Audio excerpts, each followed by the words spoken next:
चलिए, आज का जो लेक्चर है वो आपका कंप्यूटर से रिलेटेड होने वाला है।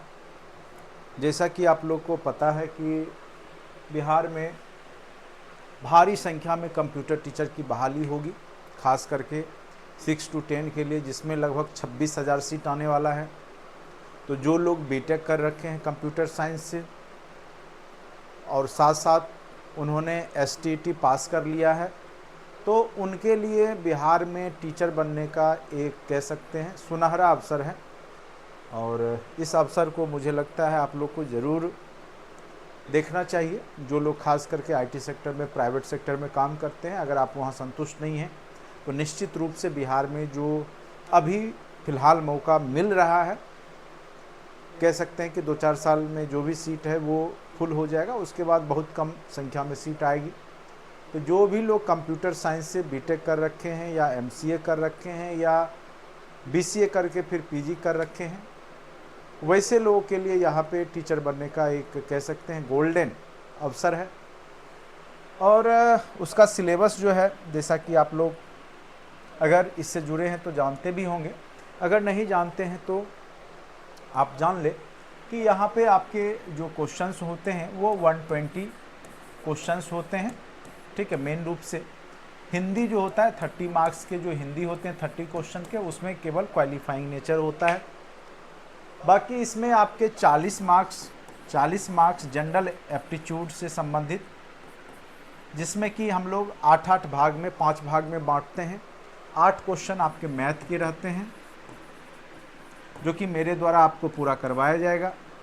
8 क्वेश्चन आपके जो है GK GS से संबंधित रहेंगे, GK से रहता है। 8 क्वेश्चन आपके GS से रहता है और 8 क्वेश्चन आपके करेंट अफेयर्स से रहता है। ठीक है, मैथ के 8 question GK, 8 question GS, 8 question current affairs और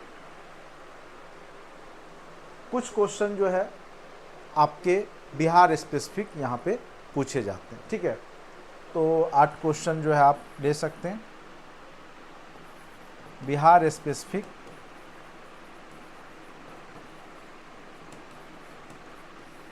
ठीक है, बिहार स्पेशल से संबंधित प्रश्न यहाँ पे, तो 40 प्रश्न यहाँ से आपके रहते हैं जो कि मेरे द्वारा आपको पूरा कवर किया जाएगा अच्छे से। अगर आप इसमें से 40 में से अगर आप 35 तक ले आते हैं, 30 to 35 के बीच में आप ला सकते हैं इजीली, अगर आप करके जाते हैं तो आप ऐसे ही रिजल्ट में आ जाइए। ठीक है, उधर 80 मार्क्स के होते हैं।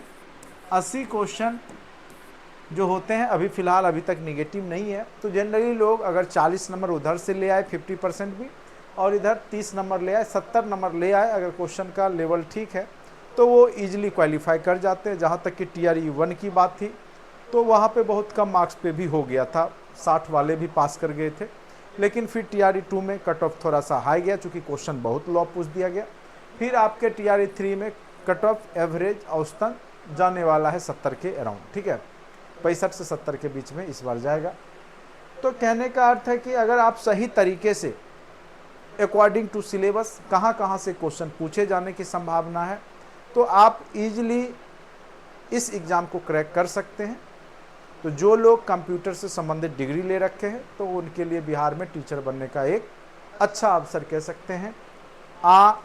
जो TRE 4.0 में है वो आने वाला है। ठीक है, चलिए यहाँ पे हम लोग आज कंप्यूटर साइंस जो बेसिक है, क्योंकि अगर 80 क्वेश्चन देखेंगे तो 80 में 40 क्वेश्चन बिल्कुल बेसिक क्वेश्चन पूछे जाते हैं।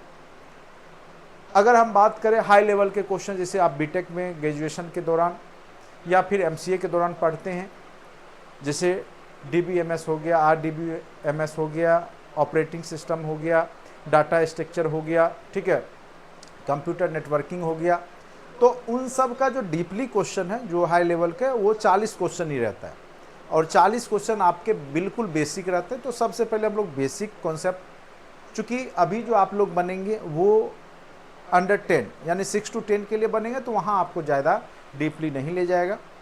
11-12 में थोड़ा सा अगर आप देखेंगे तो थोड़ा हाई लेवल तक का क्वेश्चन रहता है। ठीक है, तो वो सब भी धीरे धीरे हम लोग करेंगे, चैप्टर वाइज, टॉपिक वाइज। और इस बात की तो गारंटी है कि अगर ओवरऑल आप मेरा कोर्स करते तो पास तो आप इजीली करेंगे। ठीक है, मैं ये नहीं कहूँगा कि मैं आपको कंप्यूटर साइंस में या विद्वान बना दूंगा, लेकिन मैं इतना ज़रूर बना सकता हूँ कि आप क्वालिफाई कर जाइए। ठीक है, तो आपको कहीं कोई तरह का दिक्कत नहीं होगा। अब चलते हैं, थोड़ा सा बेट की चर्चा कर लेते हैं। कई लोग बेट के बारे में भी पूछते रहते हैं, और बेट में भी कंप्यूटर क्यों ज़रूरी है। जो बेट आने वाला है 2024 के लास्ट तक आ जाए या 2025 में तो निश्चित रूप से ही आ जाएगा। ठीक है, शुरुआती ही मंथ में। तो यहाँ पर जो बेट जो होने वाला है, जो असिस्टेंट प्रोफेसर बनने के लिए, जो लोग असिस्टेंट प्रोफेसर बनना चाहते हैं, चाहे वो किसी भी सब्जेक्ट से हों, history, geography, polity, economics, Hindi, जो भी विषय से बनना चाहते हैं, तो उसके लिए क्या है कि अभी फ़िलहाल नेट का एग्ज़ाम होता है, जो कि अभी होने वाला भी है। एक बार रद्द हो गया, फिर दोबारा होगा। नेट के जगह पे ही बिहार एक अपना एग्ज़ाम लेगा, वो कहलाएगा बेट। और अगर आपसे नेट नहीं हो पा रहा है तो आप बेट निकाल सकते हैं ईजिली, उससे थोड़ा लो लेवल का ये आपका एग्ज़ाम होगा। रही बात सिलेबस क्या होगी, तो उसका भी सिलेबस आपका जो होता है जस्ट लाइक 50 और 100 का ही होगा। ठीक है, 50 नंबर के क्वेश्चन में आपके जनरल जैसे मैथ हो गए, आईसीटी हो गया, रिसर्च हो गए, ठीक है, टीचिंग एप्टीट्यूड हो गया, एप्टीट्यूड से संबंधित ईवीएस हो गया। ठीक है, तो ये सब टॉपिक मिला के 50 क्वेश्चन आपके रहते हैं, और बाकी 100 क्वेश्चन आपके सब्जेक्ट के रहेंगे। ठीक है, तो यही सिलेबस होने वाला है। तो अभी से अगर आप लोग बेट से भी जुड़ना चाहते हैं, बेट की भी तैयारी करना चाहते हैं, तो आप कर सकते हैं। और साथ साथ आप कंप्यूटर साइंस के टीचर के लिए भी आप तैयारी कर सकते हैं। कंप्यूटर से संबंधित जब भी मेरा क्लास होगा तो निश्चित रूप से आप लोग देखिए। और साथ साथ जो लोग 1 to 5 और 6 to 8 या 6 to मैं 12 कह दूं, ठीक है, 1 to 5 वाले हैं वो भी कोर्स से जुड़ सकते हैं, 6 to 12 वाले, जिसमें कि मैं आपको पूरा पेपर 1 पेपर 2 बहुत ही अच्छे ढंग से TRE 1 से ही करवा रहा हूँ। बहुत सारे हज़ारों की संख्या में लोग क्वालिफाई भी किए हमसे पढ़ के, और आने वाले समय में आप लोग भी करेंगे। और ऑलरेडी वीडियो बहुत सारा आपके यूट्यूब में भी पड़ा है, अगर आप देखना चाहते हैं तो आप प्ले लिस्ट में जाके देख लीजिए। अगर संतुष्ट होते हैं तो निश्चित रूप से कोर्स को बाय कीजिए, बहुत ही कम कॉस्ट में अभी आपको कोर्स को दिया जा रहा है। ठीक है, चलिए आज का जो टॉपिक है वो मैं कंप्यूटर साइंस का टॉपिक करवाऊंगा बेसिक, और ये बेट के लिए भी महत्वपूर्ण है, क्योंकि 10 क्वेश्चन आपके बेट के एग्जाम में कंप्यूटर के ही रहेंगे। और साथ ही साथ कंप्यूटर साइंस जो लोग टीचर बनना चाहते हैं वहाँ भी आपको यहाँ से क्वेश्चन दिखाई देगा। ठीक है, चलिए चैप्टर स्टार्ट करते हैं। कंप्यूटर के बेसिक क्या, पिछले क्लास में हमने कंप्यूटर के आईसीटी से संबंधित जो इंफॉर्मेशन एंड कम्युनिकेशन टेक्नोलॉजी है उससे संबंधित क्लास लिया था कि उसका क्या वर्तमान समय में यूज है, और वहाँ से किस प्रकार के क्वेश्चन अभी तक नेट के एग्जाम में या बेट के एग्जाम में पूछे जाने की संभावना है, या बहुत सारे क्वेश्चन पूछे भी गए। ठीक है, चलिए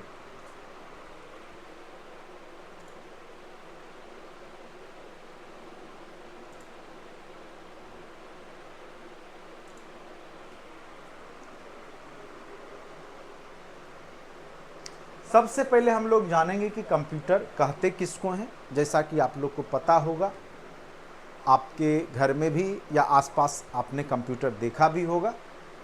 तो देखिए कंप्यूटर जो शब्द है यहाँ पे कंप्यूट, देखिए यहाँ पे क्या लिखा हुआ है, कंप्यूटर अंग्रेजी शब्द कंप्यूट से मिलके बना है, जिसका अर्थ ही होता है गणना करना। यानी जो शुरुआती चरण में कंप्यूटर का जो आविष्कार हुआ वो गणना करने वाली मशीन से ही हुआ। जैसा कि आप लोग को पता होगा कि कंप्यूटर का पिता चार्ल्स बेबेज को कहा जाता है। क्या उन्होंने आधुनिक कंप्यूटर की खोज की थी? तो बिल्कुल नहीं, उन्होंने आधुनिक कंप्यूटर की खोज नहीं की थी। उन्होंने एक कैलकुलेटर टाइप का एक मशीन बनाया था, यंत्र बनाया था, जो कि 20 डिजिट तक का अंक का जो है जोड़ कर सकता था। ठीक है, तो उस समय चूँकि 1822 का समय है, उस समय के लिए वही सबसे बड़ी बात थी। उसी कॉन्सेप्ट पे धीरे धीरे क्या हुआ कि एनालिटिकल इंजन बना 1833 ईस्वी में, और फिर धीरे धीरे उसी कॉन्सेप्ट पे आगे चल के कंप्यूटर का भी निर्माण हुआ है। ठीक है, आप सिंपल शब्द में ये भी कह सकते हैं कंप्यूटर क्या होता है। तो कंप्यूटर एक इलेक्ट्रॉनिक डिवाइस है जो डाटा को इनपुट के रूप में लेता है, उसका विश्लेषण करता है, उसका प्रोसेसिंग करता है और फिर एक निश्चित आउटपुट देता है जो कि पहले से प्रोग्राम में फिक्स होता है। ऐसा नहीं कि आप कुछ भी सर्च करते तो कुछ भी आ जाएगा, नहीं आएगा। पहले से जो डाटा कंप्यूटर के पास अवेलेबल होता है उसी के आधार पे वो वर्क करता है। तो यहाँ पे जो शब्द है कंप्यूटर, कंप्यूट से मिलके बना है। कंप्यूट का अर्थ ही होता है गणना करना। कंप्यूटर को हिंदी में संगणक भी कहा जाता है। गणक मतलब गणना करने वाला मशीन। और ये क्या करता है, सूचनाओं को प्रोसेसिंग करता है, उसको एकत्रित करके रखता है, फिर आपको जब जरूरत होता है तो आप उससे सूचना निकाल लेते हैं। डाटा और सूचना ये बार बार आएगा। डाटा कोई भी रॉ फैक्ट हो गया, वही सूचना इंफॉर्मेशन उसको कहते हैं जिससे कि आप कुछ सूचना निकालते हैं, उससे आप मीनिंग जो आपको जरूरत का चीज़ है, जब डाटा में ही जब इंफॉर्मेशन इंक्लूड हो जाए, कहने का मतलब है यहाँ पे जब वो मीनिंगफुल हो जाए। ठीक है, जैसे 5 बोलते हैं तो 5 एक डाटा है, लेकिन 5 लीटर जब हम बोलते हैं, 5 मीटर बोलते हैं तो एक लंबाई का द्योतक हो जाता है। ठीक है, तो वो वहाँ पे इंफॉर्मेशन हो जाता है। तो डाटा ही प्रोसेस होके क्या बन जाता है, इंफॉर्मेशन बन जाता है। तो समान शब्दों में हम कह सकते हैं कंप्यूटर एक इलेक्ट्रॉनिक मशीन है जो डाटा एवं निर्देशों को इनपुट के रूप में ग्रहण करती है, उसका प्रोसेसिंग करती है और एक निश्चित आउटपुट प्रस्तुत करती है। ठीक है, तो यहाँ तक आप समझ गए कंप्यूटर की परिभाषा को। अब हम लोग जानेंगे कि कंप्यूटर का इतिहास, कंप्यूटर का इतिहास कितना पुराना है उसको देखेंगे। वर्तमान समय में जो हम लोग कंप्यूटर देख रहे हैं वो आज से लगभग 65 से 70 वर्ष पहले इसका आविष्कार हुआ था। लेकिन जो कंप्यूटर का इतिहास की बात करें तो अति प्राचीन है, बहुत पहले से। सबसे पहले चीन में एक यंत्र बना था अबेकस, जो कि एक प्रकार से गणना करने वाला यंत्र था।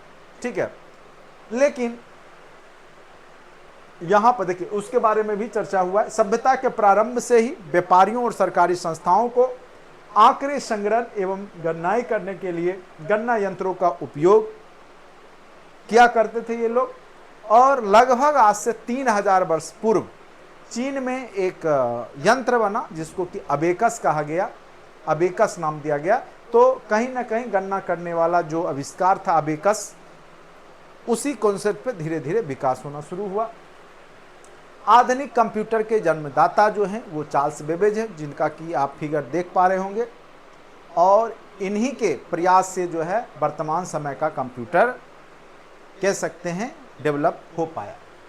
चार्ल्स बेबेज कहाँ के थे, एक ब्रिटेन के गणितज्ञ थे और उन्होंने सन 1822 ईस्वी में एक गणना करने वाली मशीन बनाई थी जिसका कि उन्होंने नाम रखा था डिफरेंस इंजन, जो कि दाशमिक प्रणाली का जैसे इकाई दहाई सैकड़ा होता है उसके 20 अंक तक का वो योग कर सकता था। ठीक है, फिर आगे चल करके इसी का एक इन्हांस जो विकसित रूप आया वो 1833 ईस्वी में इनके जो भी शिष्य होंगे उन्होंने एनालिटिकल इंजन बनाया और फिर धीरे धीरे कंप्यूटर का विकास वर्तमान समय तक हो पाया।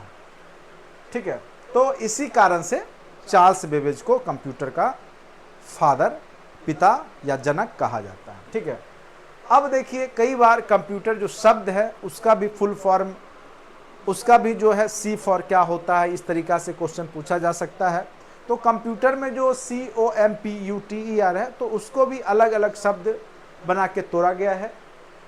अब देखिए कंप्यूटर का शाब्दिक अर्थ जो होता है, जो अंग्रेजी का 7 अक्षर है उसका हम आपको बता दें क्या होता है। C फॉर होता है कॉमनली, कॉमनली यानी सामान्य रूप से, ऑपरेटर चलाने वाला। ठीक है, M फॉर होता है मशीन जिसको कि हम लोग यंत्र बोलते हैं। पार्टिकुलर किसी व्यक्तिगत या मुख्य रूप से। यूजर जो आप यूजर होता है प्रायोगक होता है। ट्रेड यानी व्यापार में, एजुकेशन शिक्षा में और रिसर्च अनुसंधान में इसका प्रयोग होता है। R फॉर रिसर्च हो गया, E फॉर, तो ये बस समझने के लिए, बाकी ये पूछता नहीं है जनरली। अब हम लोग देखेंगे कि कंप्यूटर की क्या विशेषताएं होती है। तो कंप्यूटर की बहुत सारी विशेषता है, जिसमें मुख्य विशेषता को हमने यहाँ पे रखा है, जो कि मेन रूप से आपको जानना चाहिए। सबसे पहला स्पीड, गति। कंप्यूटर कोई भी कार्य बहुत ही फास्ट, तीव्र गति से करता है। चूंकि कंप्यूटर यहाँ पे प्रोसेसर के माध्यम से प्रोसेस करता है, तो तीव्र गति से यानी नैनो सेकेंड में आपके रिजल्ट को दे देता है। ठीक है, तो इसकी गति क्या होती है?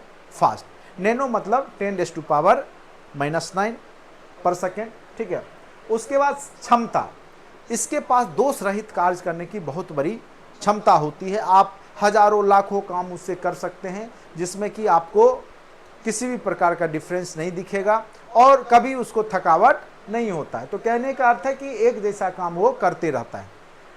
अस्थाई और विशाल भंडारण क्षमता, आप बहुत सारे डाटा को एकत्रित करके एक साथ रख सकते हैं कंप्यूटर के माध्यम से।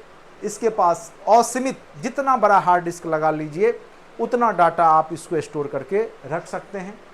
उसके बाद एक्यूरेसी रहता है, त्रुटि नहीं देता है। जब तक कि कोई सॉफ्टवेयर में प्रॉब्लम नहीं हो जाए तब तक आपको त्रुटि नहीं देगा। विविधता तो है ही, हर एक फील्ड में इसका हम लोग उपयोग कर रहे हैं।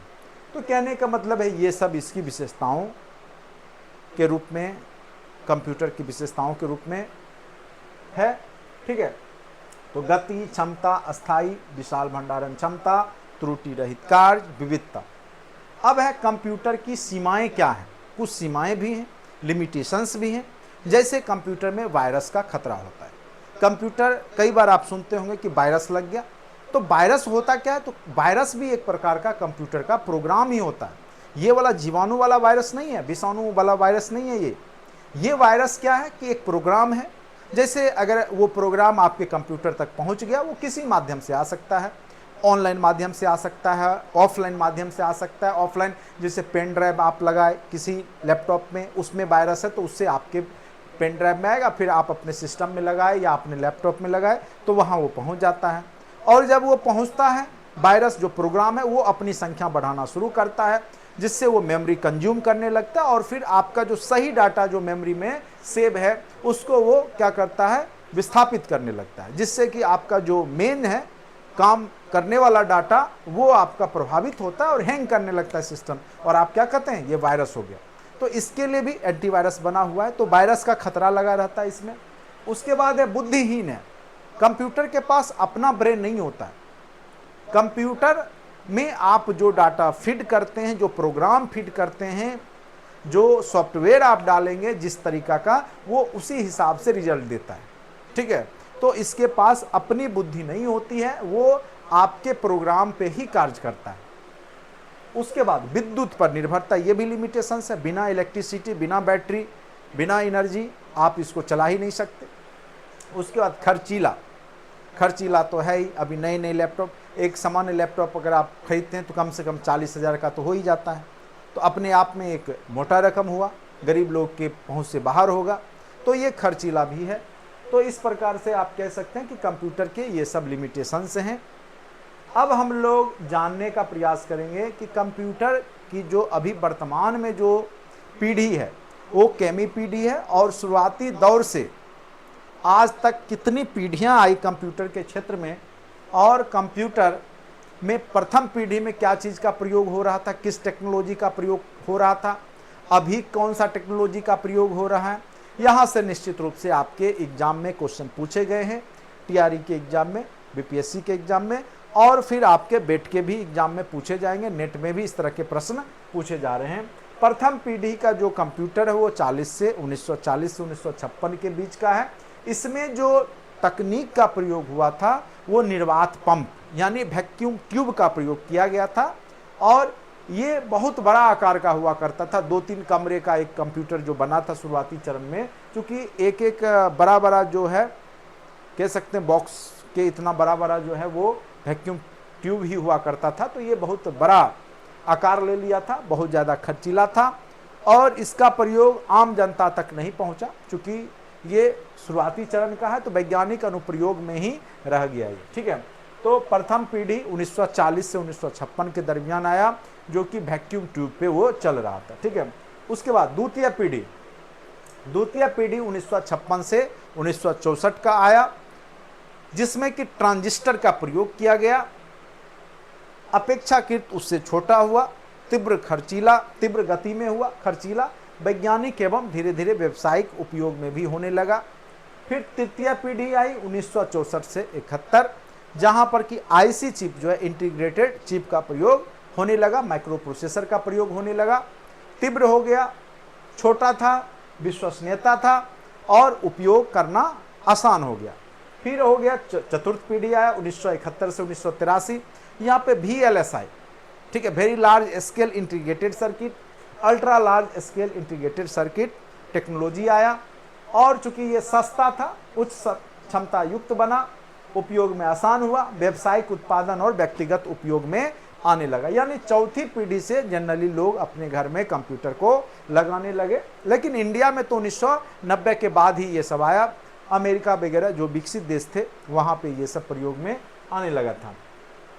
पांचवी पीढ़ी है अभी कंप्यूटर की, जो अभी वर्तमान पीढ़ी है वो 1984 से अब तक की पांचवी पीढ़ी है, और इसके तहत आर्टिफिशियल इंटेलिजेंस का प्रयोग हो रहा है, AI जिसको बोलते हैं, रोबोटिक्स का प्रयोग हो रहा है, धीरे धीरे हर एक चीज रोबोट पे डिपेंड हो रहा है, ठीक है।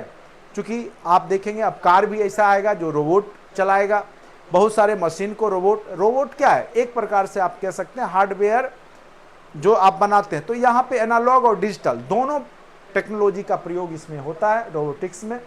अति छोटे, अति तीव्र उपयोग और आसान, प्लग एंड प्ले, लगाओ और चलाओ, इसमें कोई समस्या, प्लग एंड प्ले मतलब लगाओ, ऑन करो और चलाओ, काम करो, ठीक है। तो छोटा छोटा हो गया, आप देखते ही होंगे, टैब हो गया, छोटे छोटे, वो भी एक प्रकार का कंप्यूटर ही है सब। मोबाइल में वो सारा फैसिलिटी आ गया, तो जितना आपके कंप्यूटर में फैसिलिटी वो आप मोबाइल से भी कर लेते हैं। तो ये सब AI और रोबोटिक्स से संभव हो पाया। तो कहने का अर्थ है कि आपके पांचों पीढ़ी से संबंधित क्वेश्चन पूछ सकते हैं, पूछा जा सकता है। सबसे ज़्यादा पूछा जाता है कि प्रथम पीढ़ी में क्या चीज़ का प्रयोग हुआ था, किस तकनीक का, तो वैक्यूम ट्यूब। दूसरे में क्या चीज़ का प्रयोग हुआ था, तो ट्रांजिस्टर का। ये दोनों क्वेश्चन बार बार पूछे गए। अब देखिए कंप्यूटर को हम कितने भागों में बांट सकते हैं, ठीक है। तो कंप्यूटर का जो वर्गीकरण है वो आप कई आधार पे करते हैं।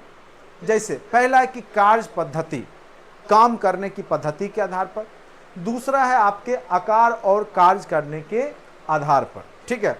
तो कार्य पद्धति के आधार पर जैसे हो गया एनालॉग, जिसमें कि एनालॉग सिग्नल लेगा। दूसरा है आपका डिजिटल कंप्यूटर, जिसमें डिजिटल सिग्नल लेगा, बाइनरी डिजिट के रूप में लेगा।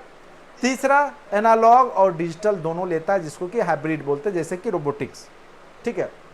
उसके बाद आकार के आधार पर माइक्रो कंप्यूटर होता है, जो हम लोग आप लोग घर में यूज करते हैं। वो एक प्रकार से लैपटॉप या जो घर में हम लोग उपयोग करते हैं वो माइक्रो कंप्यूटर का एग्जाम्पल होता है, छोटा साइज में होता है। मिनी कंप्यूटर खास करके बैंकिंग क्षेत्र में इसका प्रयोग किया जाता है, ठीक है। मेन फ्रेम कंप्यूटर बिना वाईफाई कह सकते हैं, तार से एक सर्वर से कनेक्टेड सारे सिस्टम रहते हैं, वो आगे चर्चा करेंगे। और सुपर कंप्यूटर सबसे फास्टेस्ट कंप्यूटर होता है और इसका खास करके प्रयोग वैज्ञानिक रिसर्च में किया जाता है। तो कार्य पद्धति के आधार पे कंप्यूटर तीन भाग, एनालॉग, डिजिटल और हाइब्रिड। वहीं आकार के आधार पर माइक्रो, मिनी, मेन फ्रेम और सुपर, चार भाग में कंप्यूटर को बांट सकते हैं। अब देखिए हम लोग एनालॉग कंप्यूटर को समझेंगे, ये कैसे काम करता है एनालॉग कंप्यूटर। तो इसमें भौतिक राशि जो लगातार बदलती रहती है, फिजिकल घटना, जैसे मान के चलिए स्पीड है, जब बाइक का स्पीड बढ़ाते हैं तो धीरे धीरे मीटर बढ़ता है, टेम्परेचर बढ़ता है तो टेम्परेचर का अंक बढ़ता है। तो उस तरह का जो कंप्यूटर है वो आपका एनालॉग सिग्नल पे काम करता है, वो एनालॉग सिग्नल कहलाता है, एनालॉग कंप्यूटर कहलाता है। जैसे स्पीडोमीटर, ठीक है, गति, वाहन की गति मापने वाला, थर्मामीटर, वॉच, घड़ी जो आप देख रहे हैं, साधारण घड़ी, ये सब क्या है, एनालॉग कंप्यूटर ही है, छोटा सा, ठीक है। तो इसमें भौतिक राशि जो लगातार बदलती रहती है उसका प्रयोग किया जाता है, इनकी गति अत्यंत धीमी होती है। अब इस प्रकार के कंप्यूटर का प्रचलन नहीं है। अब साधारण घड़ी जो होता है आपका कांटे वाला, वाहन की गति जो मीटर, अब सब जगह क्या डिजिटल लगाया जा रहा है, वाहन में भी आप देखेंगे डिजिट में आपका डिजिटल होता है, करंट के माध्यम से हो रहा है, डिजिट के माध्यम से, वोल्ट मीटर हो गया। तो ये सब पहले यूज होता था, एनालॉग कंप्यूटर का ही एग्जाम्पल था। डिजिटल कंप्यूटर इस प्रकार का कंप्यूटर इलेक्ट्रॉनिक संकेतों पे कार्य करता है, यानी इस प्रकार का जो भी कंप्यूटर है वो बाइनरी संख्या पद्धति पे कार्य करता है। बाइनरी मतलब होता है, बाय मतलब होता है ये दो, यानी 0-1 की भाषा पे कार्य करने वाला कंप्यूटर बाइनरी भाषा, ठीक है, बाइनरी कहलाता है। और अभी जो डिजिटल कंप्यूटर है वो बाइनरी सिस्टम पे ही कार्य करता है, द्विधारी पद्धति पे कार्य करता है। इनका गति तीव्र होता है और वर्तमान में जितने भी प्रचलित कंप्यूटर हैं मैक्सिमम वो आपके डिजिटल कंप्यूटर ही हैं। तीसरा है आपका हाइब्रिड कंप्यूटर। यह डिजिटल और एनालॉग दोनों सिग्नल को लेता है, ठीक है, और मिश्रित रूप से कार्य करता है। जैसे रोबोट आप जब उसको कुछ बोलते हैं तो वो आपको ला करके देता है, यानी आपके ध्वनि को उसने इनपुट के रूप में लिया, आप उसको उसने क्या किया, प्रोसेस करके अपने डाटा में। जैसे सिंपल सा एग्जांपल लेते हैं, मोबाइल में आप जब गूगल सर्च करते हैं तो मुंह से भी बोल के आप सर्च कर सकते हैं, तो वो भी एक प्रकार से हाइब्रिड का ही एग्जांपल है। आपका ध्वनि सबसे पहले डिजिटल, पहले क्या हुआ कि आपका ध्वनि गया, फिर वो ध्वनि जो है साउंड वो आपका कन्वर्ट हुआ डिजिट में, यानी जो फिजिकल घटना है, भौतिक घटना है, जो आपका ध्वनि है वो कन्वर्ट हो रहा है, यानी आपका एनालॉग और डिजिटल दोनों काम हो रहा है। तो वो हाइब्रिड कंप्यूटर का एक एग्जांपल कह सकते हैं। तो रोबोटिक्स इस तरीका का होता है। अब देखिए आकार के आधार पर तो सबसे पहले हमने बता दिया, जो माइक्रो कंप्यूटर होता है ये सबसे, पर्सनल कंप्यूटर को हम माइक्रो कंप्यूटर भी कहते हैं, और इसमें सीपीयू लगा होता है, सेंट्रल प्रोसेसिंग यूनिट, और उसमें अपना मदरबोर्ड होता है, उसमें चिप लगा होता है जिसमें कंट्रोल यूनिट, एएलयू, एमयू सारे होते हैं, ठीक है। ये आमतौर पर स्कूल या अन्य व्यापार में उपयोग में लाए जाते हैं, जैसे डेस्कटॉप, लैपटॉप, ये सब। अब आ जाते हैं mini computer. Mini computer main frame computer से छोटा जबकि माइक्रो कंप्यूटर से बड़ा होता है। इसकी संग्रहण क्षमता और गति अधिक होती है। इस पर कई व्यक्ति एक साथ काम कर सकते हैं। इसमें 32 बिट के माइक्रो प्रोसेसर का प्रयोग किया जाता है, ठीक है। उपयोग खास करके टिकट आरक्षण में, रेलवे वगैरह रिजर्वेशन सिस्टम में, बड़े ऑफिस में, ठीक है, अनुसंधान में इसका प्रयोग होता है। अब है मेन फ्रेम कंप्यूटर। ये आकार में काफी बड़े होते हैं, इसमें माइक्रो प्रोसेसर की संख्या अधिक होती है, एक से ज्यादा माइक्रो प्रोसेसर लगा रहता है। इसके कार्य करने और संग्रहण करने की क्षमता अत्यंत अधिक और गति क्या होती है, तीव्र होती है। इसमें 64 बिट माइक्रो प्रोसेसर का प्रयोग किया जाता है। इस पर एक साथ कई अलग अलग कार्य किए जा सकते हैं, और इसका प्रयोग खास करके बैंकिंग सेक्टर में, बड़ी बड़ी कंपनियों में, इंफॉर्मेशन टेक्नोलॉजी आईटी कंपनियां हैं वो सब इसका प्रयोग करती है। सबसे महत्वपूर्ण है यहाँ सुपर कंप्यूटर, यहाँ से क्वेश्चन पूछे जाते हैं। तो ये अब तक का सबसे शक्तिशाली और सबसे महंगा कंप्यूटर होता है। ये किसी पर्सनल व्यक्ति के पास नहीं होगा, ये किसी राज्य के पास हो सकता है, किसी देश के पास हो सकता है। पर्सनल सुपर कंप्यूटर नहीं होता क्योंकि बहुत महंगा होता है। इसमें कई प्रोसेसर एक साथ समांतर क्रम में लगे रहते हैं, और मल्टी प्रोसेसिंग तथा समानांतर प्रोसेसिंग का उपयोग होता है, जिससे क्या होता है, बहुत फास्ट हो जाता है, ठीक है। समानांतर प्रोसेसिंग में किसी कार्य को अलग अलग टुकड़ों में तोड़कर उसे अलग अलग प्रोसेसर द्वारा संपन्न कराया जाता है। कोई बड़ा काम है, जैसे मौसम विज्ञान का के बारे में जानकारी लेना है, तो बहुत सारे तथ्य को वो एक साथ करके विश्लेषण करके तुरंत आउटपुट देगा। तो ये सब रिसर्च में इसका प्रयोग होता है। इस पर कई व्यक्ति एक साथ कार्य कर सकते हैं। इसकी गणना क्षमता और मेमोरी अत्यंत उच्च होती है। जैसे इसरो वगैरह है, जब सैटेलाइट लॉन्च करेगा तो उसके विभिन्न पहलुओं को वो देखेगा, एनालाइज करेगा, तो वो सब आप देखते होंगे नासा वगैरह में या इसरो के चैम्बर में, तो वहाँ पे सुपर कंप्यूटर का प्रयोग होता है। उपयोग अंतरिक्ष अनुसंधान में और मौसम विज्ञान में, ठीक है। कंप्यूटर की कार्य प्रणाली पे हम लोग चर्चा करेंगे। अब कंप्यूटर मेन रूप से डाटा को इनपुट के रूप में लेता है। इनपुट मतलब जो भी आप इंसर्ट कराते हैं, डिजिट कीबोर्ड के माध्यम से, माउस के माध्यम से, जॉयस्टिक के माध्यम से, स्कैनर के माध्यम से, डिजिटाइजर के माध्यम से वो लेता है डाटा को। फिर वो वहाँ पे जो प्रोसेसर लगा होता है जिसको हम लोग सीपीयू बोलते हैं, सीपीयू जिसको हम लोग बोलते हैं, सीपीयू फॉर होता है सेंट्रल प्रोसेसिंग यूनिट, ठीक है। और सीपीयू को ही कंप्यूटर का ब्रेन भी कहा जाता है। अगर आपसे पूछेगा कंप्यूटर का ब्रेन कौन होता है, तो सीपीयू होता है, सेंट्रल प्रोसेसिंग यूनिट, ठीक है। सेंट्रल प्रोसेसिंग यूनिट के 3 पार्ट होते हैं। एक होता है आपका अर्थमेटिक लॉजिक यूनिट, नाम से क्लियर है, ये आपका मैथमेटिकल एक्सप्रेशन, कंपैरिजन करना, बड़ा छोटा ये सब निर्धारित करने का काम एएलयू करता है, जिसको कि हम लोग क्या बोलते हैं, अर्थमेटिक लॉजिक यूनिट।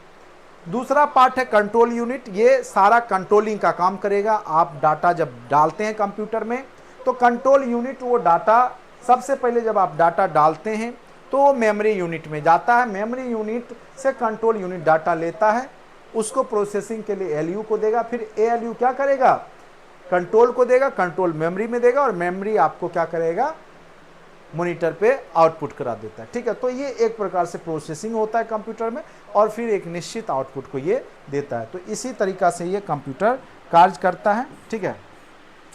इनपुट क्या होते हैं, डाटा और अनुदेश को कंप्यूटर में डालने की क्रिया को इनपुट कहते हैं। स्टोर, जो डाटा अनुदेश भंडारण होता है मेमोरी में, उसको स्टोर बोलते हैं।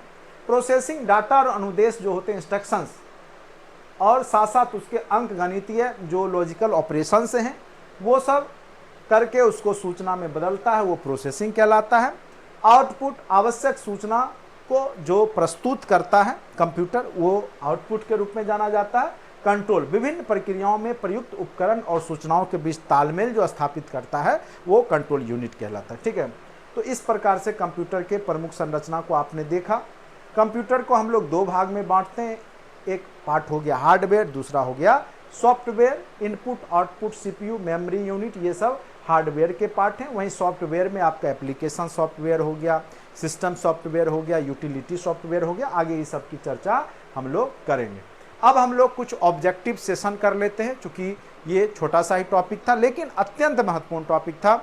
आपके एग्जाम में यहाँ से निश्चित रूप से क्वेश्चन पूछे जाते हैं, ठीक है। सबसे पहला क्वेश्चन है, डैश एक इलेक्ट्रॉनिक डिवाइस है जो डेटा को इंफॉर्मेशन में कन्वर्ट करते हुए प्रोसेस करता है, ठीक है।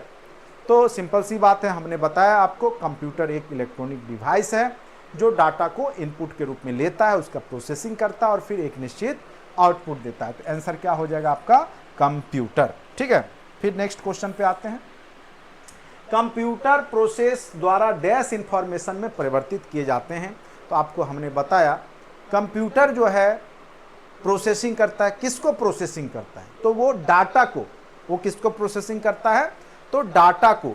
तो यहाँ हो जाएगा कंप्यूटर प्रोसेसर द्वारा डाटा को इंफॉर्मेशन में परिवर्तित किए जाते हैं। कंप्यूटर प्रोसेस द्वारा डैश इंफॉर्मेशन में परिवर्तित किए जाते हैं, तो डेटा जो है इंफॉर्मेशन में कन्वर्ट हो जाता है प्रोसेसर के द्वारा। तो इसका आंसर हो जाएगा डी। क्वेश्चन नंबर 3 है, सीपीयू का वह भाग जो अन्य सभी कंप्यूटर कंपोनेंट की गतिविधियों को ऑर्डिनेट करता है, संचालन करता है। अभी तुरंत हमने बताया, वो यूनिट जो होता है जो पूरे सभी पार्ट को, एलयू को, एमयू को कंट्रोल करता है, उसको हम लोग कंप्यूटर की भाषा में कंट्रोल यूनिट कहते हैं। तो इसका आंसर क्या हो जाएगा आपका, कंट्रोल यूनिट हो जाएगा, ठीक है। उसके बाद इनपुट का आउटपुट में रूपांतरण किसके द्वारा किया जाता है, अभी तुरंत हमने बताया, जो इनपुट से आउटपुट में कन्वर्ट होता है उसमें प्रोसेसर लगा होता है, प्रोसेसिंग होता है। और प्रोसेसर कौन होता है, किसके माध्यम से प्रोसेसिंग होता है, तो वो सीपीयू होता है, सेंट्रल प्रोसेसिंग यूनिट। तो इसका एग्जैक्ट आंसर क्या हो जाएगा आपका, सीपीयू हो जाएगा, ठीक है। नेक्स्ट क्वेश्चन पे आते हैं।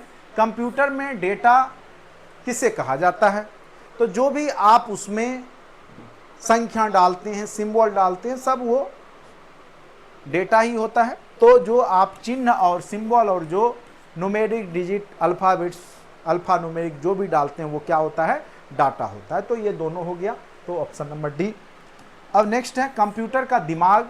अभी तुरंत हमने बताया था कि सीपीयू को कंप्यूटर का ब्रेन कहा जाता है, ठीक। सेंट्रल प्रोसेसिंग यूनिट को ही क्या कहा जाता है, सीपीयू को कंप्यूटर का ब्रेन कहा जाता है। इसीलिए इसका आंसर क्या हो जाएगा, सीपीयू। कंप्यूटर का दिमाग कहलाता है क्या, तो सीपीयू। कंप्यूटर के मस्तिष्क को कहते हैं, बस वही क्वेश्चन है।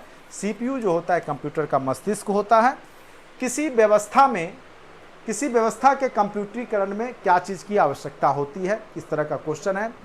उसको करने की दृढ़ इच्छा शक्ति है, बिना इच्छा शक्ति के तो कोई चीज़ होता ही नहीं है। आप पढ़ इसीलिए रहें कि आपको भी कुछ इच्छा शक्ति होगी। दूसरा है संबंधित वित्तीय संसाधनों की, तो वित्तीय संसाधन होगा तभी होगा। जन शक्ति के प्रशिक्षण, और बिना ट्रेनिंग लिए आप कंप्यूटर चला नहीं सकते। एक अति आधुनिक संरचना, बिना आप इंफ्रास्ट्रक्चर के भी ये आप डेवलप नहीं कर सकते हैं। तो कंप्यूटरकरण में ये सब की आवश्यकता है। तो सभी चारों इसका एग्जैक्ट आंसर हो जाएगा। ठीक है, अब देखिए कंप्यूटर के संदर्भ में एएलयू का क्या तात्पर्य होता है, तो अर्थमेटिक लॉजिक यूनिट, जो कि अर्थमेटिक मैथमेटिकल एक्सप्रेशन, जोड़ घटाव गुणा भाग या जो भी आपका कंपैरिजन करना है लॉजिकली, वो काम अर्थमेटिक लॉजिक यूनिट करता है। एएलयू का ही फुल फॉर्म है arithmetic logic unit. Dash computer द्वारा प्रोड्यूस किया गया परिणाम है डेटा, मेमोरी, आउटपुट, इनपुट। तो जो कंप्यूटर देता है, प्रोड्यूस करता है, वो आउटपुट कहलाता है। क्या कहलाता है, तो वो आउटपुट कहलाता है। तो ऑप्शन नंबर सी इसका सही जवाब हो गया। इंफॉर्मेशन सिस्टम में अल्फा न्यूमेरिक डाटा समानता क्या रूप लेता है। ठीक है, तो देखिए यहाँ पर क्या है कि इंफॉर्मेशन सिस्टम में अल्फा न्यूमेरिक डाटा समानता क्या रूप लेता है, वाक्य और पैराग्राफ, नंबर और अल्फाबेटिकल कैरेक्टर। तो यहाँ पे हो जाएगा नंबर और अल्फाबेटिकल। अल्फा न्यूमेरिक मतलब ही हो गया नंबर और अल्फाबेटिकल कैरेक्टर। ठीक है, चलिए नेक्स्ट क्वेश्चन पे आते हैं। Question number 12, central processing unit में एक कंपोनेंट के रूप में कौन सा होता है? Memory regulation unit, flow control unit, arithmetic logic unit. ये रहता ही है आपके किस में रहता है, तो सेंट्रल प्रोसेसिंग यूनिट में। सीपीयू में क्या लगा होता है, अर्थमेटिक लॉजिक यूनिट लगा होता है। ठीक है, डैश कच्चे तथा रॉ फैक्ट्स, यानी डाटा हुआ रॉ फैक्ट्स, जबकि इंफॉर्मेशंस क्या होता है, अर्थफुल मीनिंगफुल हो जाता है, उसको इंफॉर्मेशन बोलते हैं।